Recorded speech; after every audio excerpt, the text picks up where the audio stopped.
Good morning. It's Monday the 16th of November and it's time for DaviePHD's Mythbusters, episode 16. Many things are said about Scotland, the UK, Europe, independence, some of it true, some of it crap. In these videos I bust the myths peddled by our Unionist chums to discourage us from leaving the Union. This week's myth is the one that says the costs of setting up an independent Scotland would be too high. It is true that there would be significant costs associated with setting up all the things an independent Scotland would need. But this cost will be less than the long-term cost of us remaining with the sinking ship Britannia. This is increasingly a last-ditch argument against independence, because in making it, even our Unionist chums are beginning to imagine and talk about a future independent Scotland. It tries to frighten us by highlighting the costs, setting up new systems, establishing embassies, a separate international presence and a currency and a central bank. And it makes out that they're either unknown or prohibitive and plays into people's anxieties about scarce resources and priorities. There's just one problem with all of that. It's bollocks. The reason it is bollocks is that it misses the fact that numerous other states have done this already, that they've done so from much less stable positions than ours, and they have become successful independent nations.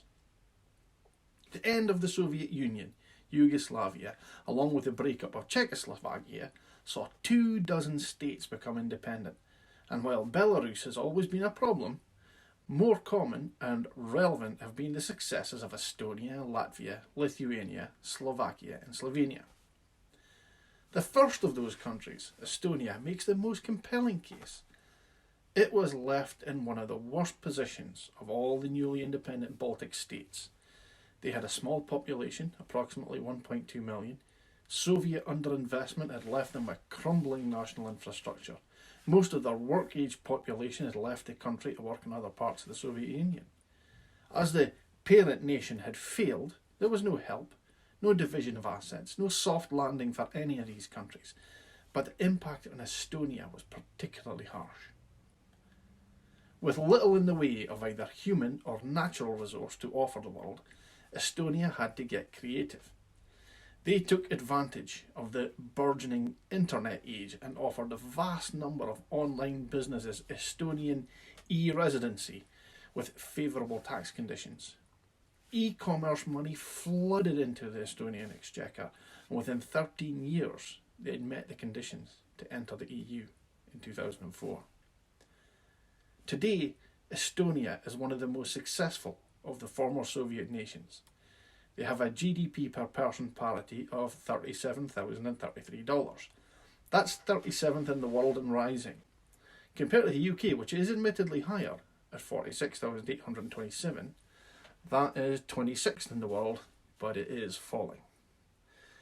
Estonia now has universal free metropolitan public transport. Can you imagine the UK ever doing that? Estonia and the other former Soviet nations didn't have the luxury of time to prepare and plan for their independence. They just had to assume the levers of control formerly operated by Moscow and hope it would turn out well. They weren't permitted the courtesy of an in-out referendum, a civilised settlement of assets, debts and resources. They were basically hung out to dry. And while it was initially painful, for the most part they are all well on the way to becoming successful independent countries. Now, Scotland is rich in infrastructure, human and natural resources and successful industries. We also have £1.3 trillion of the UK's £10.13 trillion in assets, which are undeniably Scottish. Whatever some of us may think of the UK government, I'm sure none of us believe that our departure wouldn't be amicable and that a civilised divorce settlement wouldn't be achieved. With our share of UK assets and our natural wealth fully returned, we'd begin our independence streets ahead of where Estonia and the other former Soviet bloc nations did. And no one denies that they aren't already successful independent nations. With a civilised divorce as opposed to the chaotic collapse of the Soviet Union, and a mature devolved government already in place in Scotland, there will be time to incrementally transfer control of non-devolved areas from UK to Scottish control. And with our larger per capita share of UK assets, we'd be in a position to afford all. No problem at all.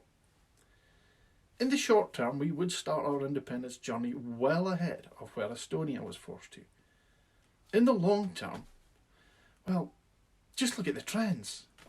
The UK has just slipped back from 5th to 6th in the G7 nations, overtaken by one of her former colonies, India.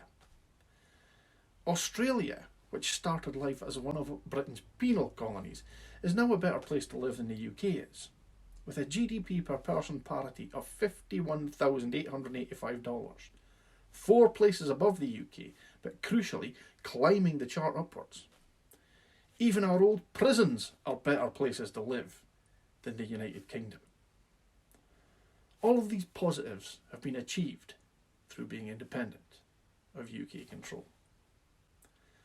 Folks, thanks for watching. If you're an Indy fan watching this, I'm preaching to the converted. But we all know at least one soft no or full-on unionist, so please share this video with them so they can see the truth. Not for me, but for Scotland. DaviePHD.